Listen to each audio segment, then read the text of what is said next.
I'm going to introduce our next guest, Julian, as a guy who, like, you make bangers. Like, the way that this guy can punch together reels and really punch a message. Like, I literally shared something that Julian made the other day, which was about Canada and your vision and being able to knead into some of the pain points that the fiat system is causing us in a very concise, very punchy way, which in our modern society where everybody's pretty much role-based and feed-based and algorithm-based, we need to be able to put signal out there as quickly and efficiently as possible, and that's something that Julian absolutely masters.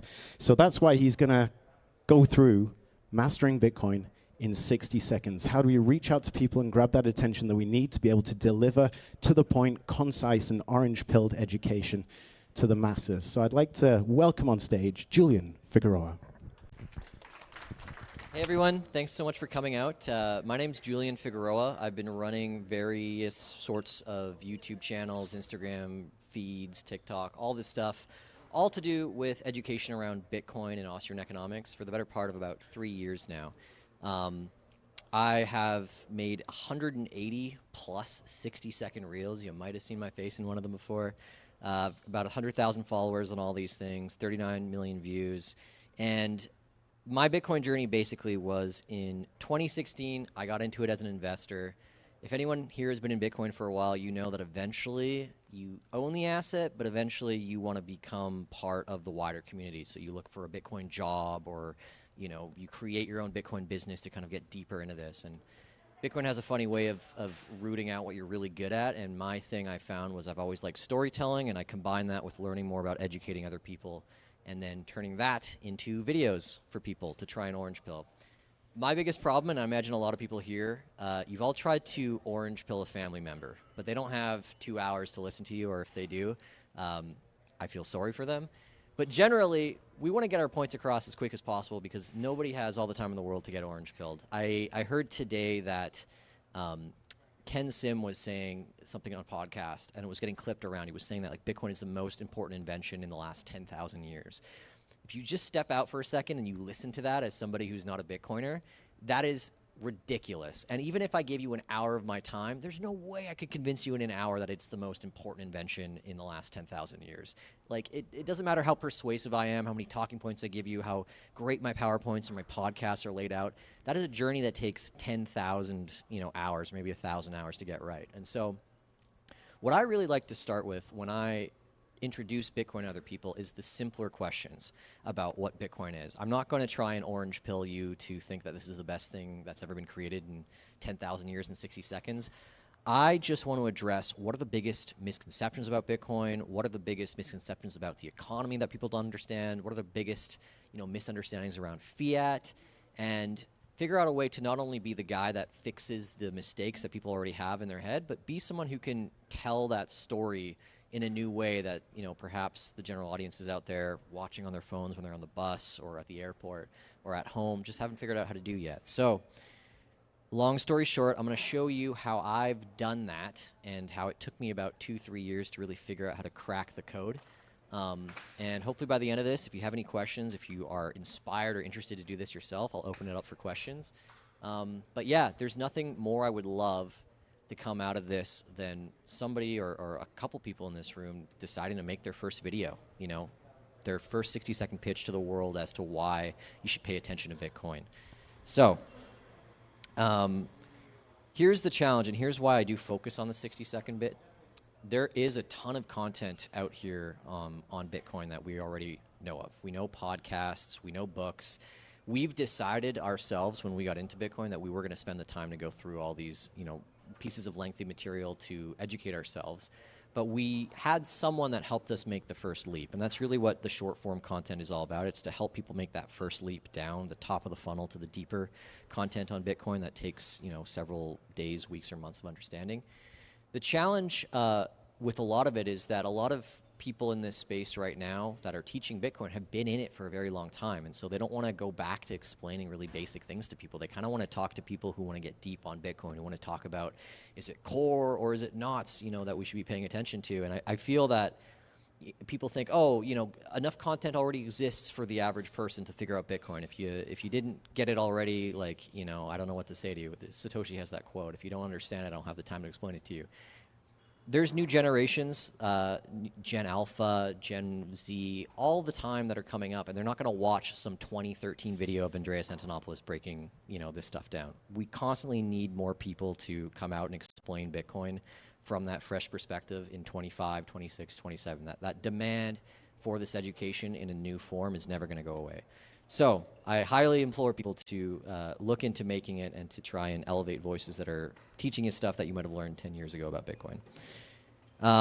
The way that I like to look at content, if you want to create it, is you are a restaurant. There is a temptation early on, and if you've watched other gurus talk about, media creation or storytelling, that you want to tell stuff that's personal to you. You want to tell the stories that you want to tell. The challenge is that it really just boils down to economics. People consume content for themselves. They do not consume it for you. The reason you go to a restaurant generally is because you want a specific type of food. You want pizza, and you want good pizza. You either want to fill a craving, which is to solve a problem, or you want to have a new experience. You've heard this restaurant was really good on Zillow, and you want to be entertained or inspired or just blown away. Take a picture on Instagram and share it with people. Only a select few people make it to the point where people will come to see you because you're the chef. You're the famous chef of the restaurant. I don't care what you serve me. I just want, Gordon Ramsay. I'll eat whatever he has there. I just want to come for that. So when you're making content, there is a tendency to, you do in some sense want to think about yourself, and you want to backtest your ideas and ask yourself, is this entertaining? Am I learning something? Does this grab me in the first 5 seconds? But overall, you're thinking about what other people are thinking constantly and whether or not they're going to stick around for the majority of your video. And that brings us to the first question you want to ask yourself when you're making a piece of content, which is the topic. And before writing a script, you want to ask yourself, what craving or curiosity am I satisfying in 60 seconds? By the end of the 60 seconds that you make a video, what is the audience walking away with? Did you present a question and then did you answer it? Is this a question worth asking? Is this a question that they might even be interested in? And sometimes the question might seem really interesting that you're asking on the surface, but if you don't create a way to follow the narrative or to formulate the question in a way that relates to the audience, going back to that selfish desire to watch content, then people are going to skip over it too. You might want to make a video on, this is what the mempool is and this is why you should care. That video is not like realistically, who's going to watch that video? Somebody who's not a Bitcoiner is like, I don't know what a mempool is. I don't know why that matters to me. Another Bitcoiner might watch that and be like, oh, cool, I kind of knew what it was. Maybe I'll share with my Bitcoin crowd, but you're going to be limited, and that's kind of the spot I was in for the first 2-3 years. I had this temptation to go over Bitcoin basics and just single isolated videos. Those are okay, but you're never going to have mass reach. You're never going to get a crowd of people really interested in what the next question you have to solve is. So there is a tendency, and I've just run into this, to put your ego over the audience, what people really want to see, the questions that people really want answered. There's also a tendency for a lot of other people in the space, because there is demand for short-form content now. A lot of people in Bitcoin media, they just clip up podcasts and they chop it up, and that's great, but you can see like these things are not getting 10 to 100,000 views. Like they're getting 1,000 views, maybe 2,000 views, because it's just other Bitcoiners who just, want their daily fill. They're not really breaking outside this niche. And again, it's a lot of this ego over audience. You're just telling the choir what they want to hear. You're just reaffirming their beliefs about something. And there is comfort in that, but realistically, like, it's still a small niche. We got a Bitcoin celebrity in the audience here, but man, you are one of 3 to 4 YouTubers that talk about Bitcoin regularly that have over 100,000 subscribers. So yeah, that's a feat. But let me tell you this. I watch competitive Pokemon videos, and I used to watch competitive Magic the Gathering videos. And guess what? You think those things are much smaller than like sound money for the whole world, this thing that's a $2 trillion, $3 trillion market cap, the 5th largest asset on earth? There are 40 times to 50 times more influencers over 100K in those niches than there are in Bitcoin. So as much as we think, oh, this is a big asset, there's limited upside left, there's actually very, very few people at any given time trying to learn about Bitcoin. There are fewer people trying to learn about Bitcoin than there are about people trying to learn how to compete in Magic the Gathering tournaments. So, and I think, it could be a greed thing. Maybe we only come to Bitcoin because we want to see where the price is going, and a lot of Bitcoin content falls in there. But I think honestly, a bit of it is on us. Like we just haven't created enough intrigue into this powerful sound money that we're all building here to tell that story to the rest of the world. And so, yeah, there's a few elements I think that are missing from that content.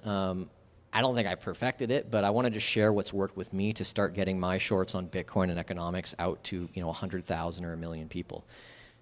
The first thing is the hook. I don't know if people here are too familiar with how a lot of content is created these days, but the hook is like that first 5 seconds of a short has to grab you. You do not continue watching a short. You scroll past if the first 5 seconds don't get you. 5 seconds is about, when we're thinking about speaking time, it's, if you're a very fast speaker, 15 words. So everything that you do, if you're trying to do it within 60 seconds, your scripts will fall between 160 to 180 words based on how fast you're speaking. Every little word you got to watch for precision and conciseness. And that means sometimes that you might get a couple details wrong. That might mean that you say something that you overgeneralize, and you have to decide between the trade-off of generalizing and having an actually guy in the comments show up versus straight up getting the information wrong. So there's a lot of trade-offs to making 60-second content. But the main point is you want to establish a premise really quickly when you're making a video on any sort of topic, whether it's Bitcoin or something else. What I like to start with first is I want to answer a burning question or challenge the viewer. And there's very precise ways that you can kind of approach this. I'll give you a clear example here. I used to make shorts where I would say something like, why does wealth inequality get worse every year?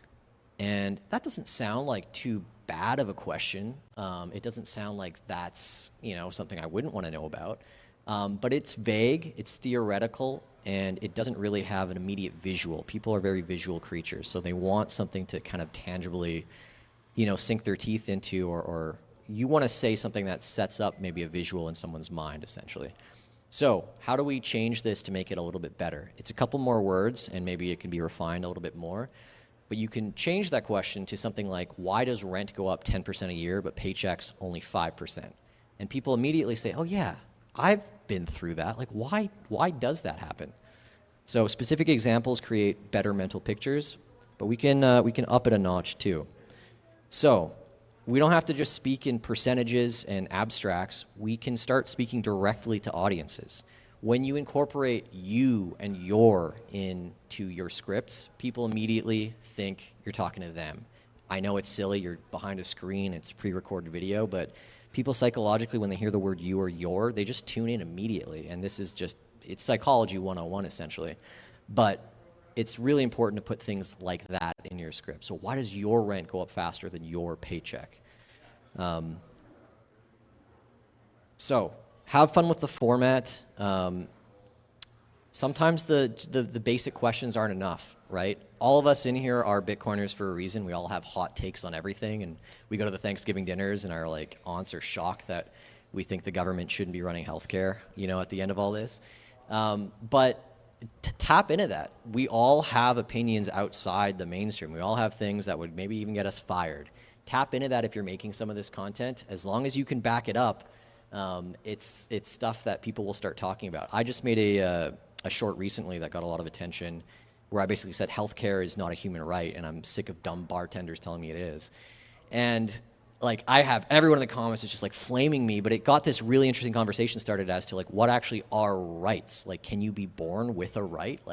Is someone else's labor your right? Well, the law, legal protection, the right to an attorney is a right, but it does require someone else's labor, so why wouldn't healthcare be a right? So sometimes just charging in with a really strong statement is powerful. Just make sure you can back it up. But generally, people like to interact with things.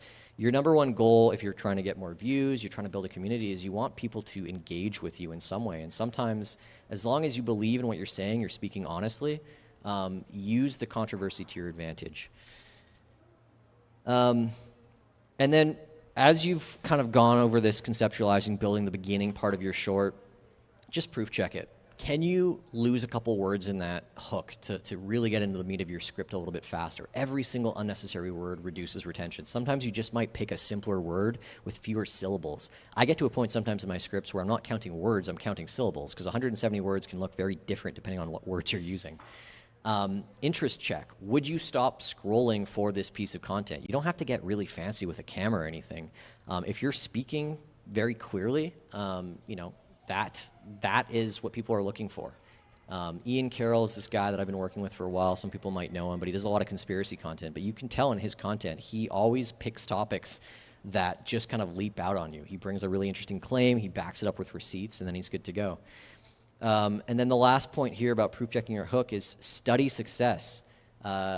I hate to break it to most people here, but no one's really original. People like the stuff that I do, but honestly, a lot of the stuff that I do is just taking 80% of what someone else has done and putting 20% of my own flavor on it. Pizza's been invented, you know. Salads have been invented, steaks have been invented. You just put your own touch on it and you have something amazing. Just because you didn't come up with it doesn't mean that it can't be fantastic.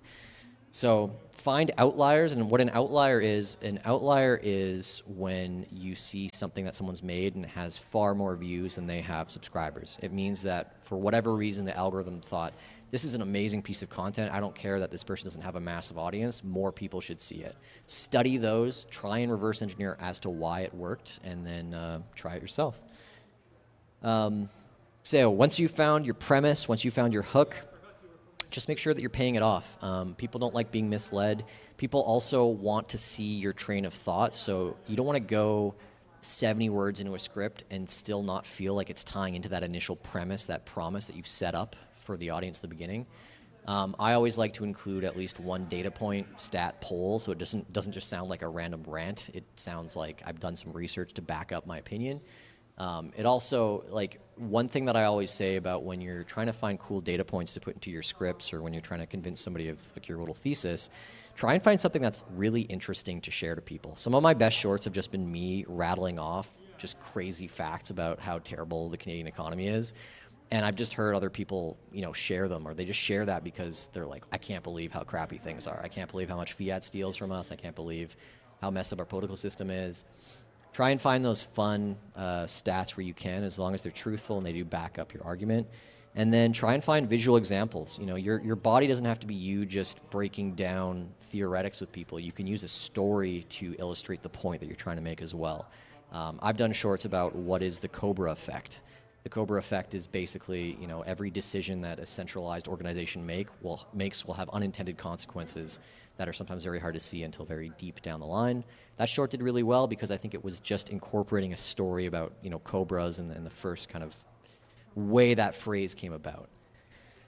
And then the hardest part sometimes is just to end the short, but I like to give people an actionable takeaway. It doesn't have to be this sweeping declaration of what you should do next, but just realize that by the time someone makes it to the end of your video, they want to feel like they gained something. So either wrap up what you're saying in a very clean, smooth manner, something like, well, the next time you think about this, you know, here's the answer. Try and find something witty, and also at the very least, you can have a comment driver. So sometimes you can end your 60-second videos with, hey, do you think this will continue, or are we due for, you know, a different sort of ending with this? Give a question out that will spur some type of engagement in the comment section so that people feel like they're invited to the conversation rather than you just talking at them. It all goes back to this ego thing, really. Pull yourself out. You're not making content to become a millionaire. You're making content because you feel that you have an honest worldview that you hope other people will share to make the world a better place. You're the vessel for a belief or a value system, essentially, that you think will benefit other people. Lastly, these are super small, but you know, when you're titling this stuff, I find that when the title of your video is very similar to your hook, that's probably the best way to go about it. Usually the titles of your shorts don't really matter. People just see a video and they click it. If it's interesting, they're there. If they're not, they swipe away. Consistency is probably the most important part. Don't even start until you know how much time you can commit to this. And I'm not saying know if you're going to post a week or twice a week or 3 times a week, but know, okay, I want to make content. I work 40 hours a week. I maybe have 3-4 hours a week to do this. Well, how much can you actually push out if you only have 3-4 hours a week? If figure that out for yourself before you start, because I find the easiest way to get defeated is to not know what your schedule is and then not see results right away. It took me 2 years to get past the 1,000 view jail. And even now, sometimes I post on Twitter and I get nothing. And so I like lean on other platforms. But I've been doing this for so long, I don't let like the numbers, get to me as much as I used to. But really, the consistency is what stops you from again, the ego getting deteriorated from, the views and the other things. And then distribution, I just post the same video across all the platforms. And engage with those comments. You will eventually start getting a lot of comments. Engage with every single one of them. Even if they're troll comments, just say LOL instead of responding to it. Don't let trolls get to you, but good faith comments, respond to each and every one of them, and those people will just come back and they'll want to learn more from you. And yeah, it's all the Pareto principle. Again, I had to do 50 shorts to start getting ones that got me over 1,000 followers. 50 shorts, like hundreds of hours to make these things before I got 1,000 followers. And then I've had maybe, I have about 68,000 on Instagram. 68,000 of those followers are probably from about 6 of the 200 plus shorts that I've done. 6. And what do those 6 have in common? Well, number one, the first one that blew up, I just basically did the same thing over again, and then the next one blew up. So repeat your success. If you have it, eventually you will have something that breaks through if you just keep at it. Figure out why that broke through and recreate it without literally reposting it. And if it works again, just keep milking it. I tell people, like, it might feel boring to just milk the same concept over and over and over, but shutting it down is like saying, I've made a really good meal, but I just got bored of making it, so I just stopped selling it. It's just like, no, sell it until there are no more buyers left, So just like a restaurant's best dish, don't take it off the menu if it works, right? And yeah, that's it. If you guys have any questions, I'm happy to answer them.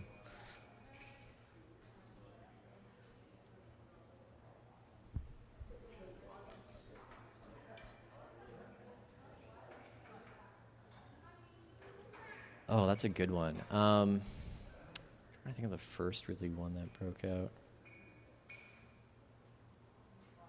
It was this short where I stitched this girl, and she says, like, what's like the craziest thing that you've never questioned?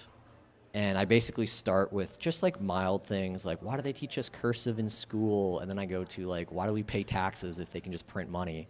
And I think the escalation of that is, it's just funny. It's like, well, this guy just goes nuts. And then I was like, let's have a clip of like the FBI breaking down my door and like shutting me up. I have found for sure a lot of my following has come from comedy. I think people are just stressed and burnt out, and if you can merge orange pilling people with comedy, like the crypto couple as well, I mean, you're onto something massive. It's just very hard to deliver a lot of signal while also keeping it light, but it's a superpower if you can figure it out in your writing skills.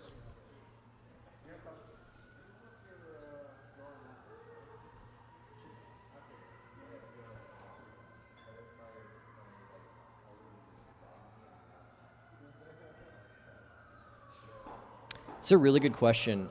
This is actually one of the fatal mistakes I made early on, is not really honing in on a very particular audience. I do think that the way that algorithms are set up now is they want to place you in a bucket with other creators that you look similar to. And once it figures out on the back end, oh, you are like BTC Sessions or you are like Anthony Pompliano, then your videos get recommended alongside those. My takeaway from all that is before you even get started, think about who you want to speak to. There's a challenge with Bitcoin content, right? Because, well, we would like to get, first of all this stuff only works if you can get paid eventually, unless you have a ton of Bitcoin and you want to do it for free, and that's awesome if you can, but hopefully there's a business model in there, and the business model is getting sponsorships. The sponsorships are only going to be able to find you if they see you alongside other Bitcoin content. So you kind of have to preach to the choir a little bit, which is a little bit going against what I was saying earlier. It's just find some sort of balance there where you're trying to make stuff that is not just maybe for Bitcoiners and is for like a general wider audience. You can still narrow down that wider audience. You can say, okay, obviously like 65 plus might not find this interesting because I'm a bit like cheeky with it. Maybe it's going to apply to men more than women. Maybe it's going to apply more to finance people. But just keep like narrowing down that general audience until you kind of have like a clear picture of what it is.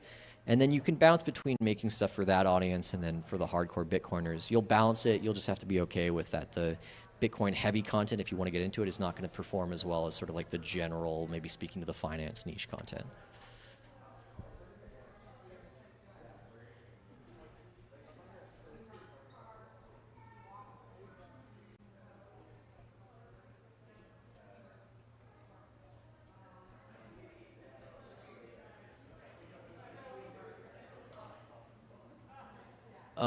That's a really good question. I think the biggest engagement hack for me was when I started just embracing comedy more. You know, you got to realize. Unfortunately, we'll be a little self-aware here. If you're the type of person who's scrolling reels on your phone, like you're a drug addict. Like you're looking for a dopamine hit, right? You're not looking for someone to like break down a super serious concept. And there are shorts makers I see that just do inspiring stuff or really like signal-filled stuff, but those guys have niche audiences of entrepreneurs and you know, self-starters, and you can target that demographic if you'd like, but those things, you'll get a little bit pigeonholed. I have a real passion for trying to get people on board on Bitcoin who wouldn't naturally find it themselves. I feel like people with high net worths, they eventually just find it, they make their allocation, and so for me, it's like, what's the upside of trying to convince some multimillionaire who has a 2% allocation in Bitcoin to like look into it deeper? Like, what is he going to do with that found knowledge? I'd rather try and get the person that is spending maybe $5 a day on Starbucks to figure out their financial habits a little bit more. I'd like to get the person who's saving up for a down payment on a house that, you know, is a terrible store of value over the next 50 years to maybe reconsider Bitcoin. Like, to me, those are more interesting challenges and people to reach out to. So a big part of my strategy has been, first of all, I'm not a wizard like you and Ben. Like, I know Bitcoin pretty well, but if I'm being honest with myself, I'd say I'm like 6 out of 10 in terms of like understanding complexity and understanding economic history. I kind of like going for the spark notes on these things. So what I've leaned into more is like, I've always been a comedy guy. Like, I used to do stupid stand-up in high school, and I used to act quite a bit, and so I'm just trying to lean into that more, and that's worked. Like, it's playing to my strength that people are being able to see like my absurd takes on things, and then they're able to easily say, hey, this is something I can watch on the toilet or on the bus, and it's worth sharing. That doesn't mean that there isn't a room for deeper stuff in 60 seconds, but just keep in mind the format does restrict you from getting too, you know, heavy into concepts, right? So yeah, leaning into your strengths, leaning into comedy, I think is how you really get big mass market success. Okay.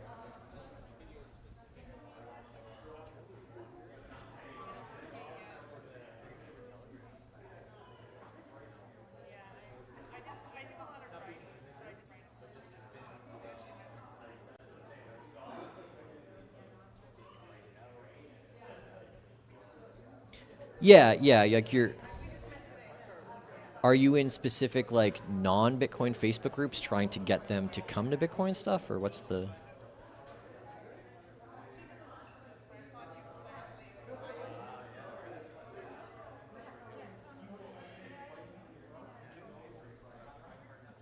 Mm-hmm.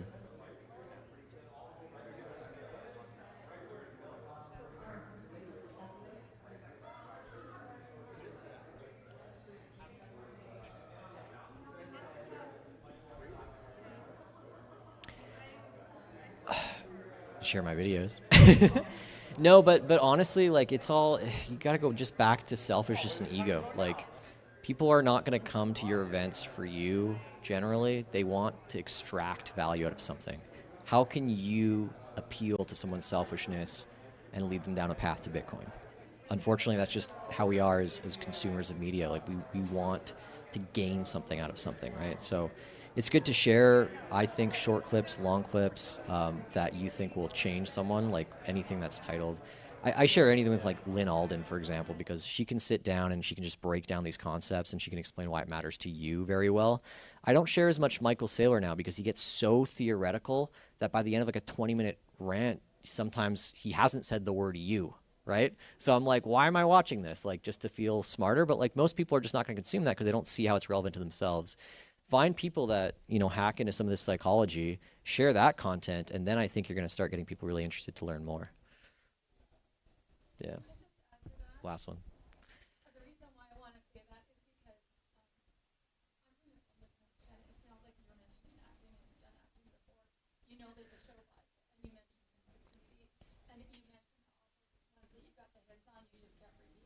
Mm-hmm. Yeah.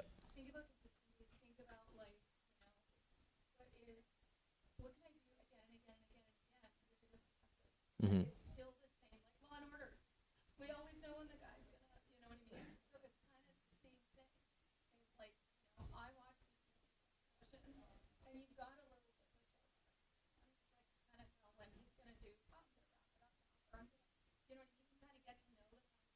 Yeah.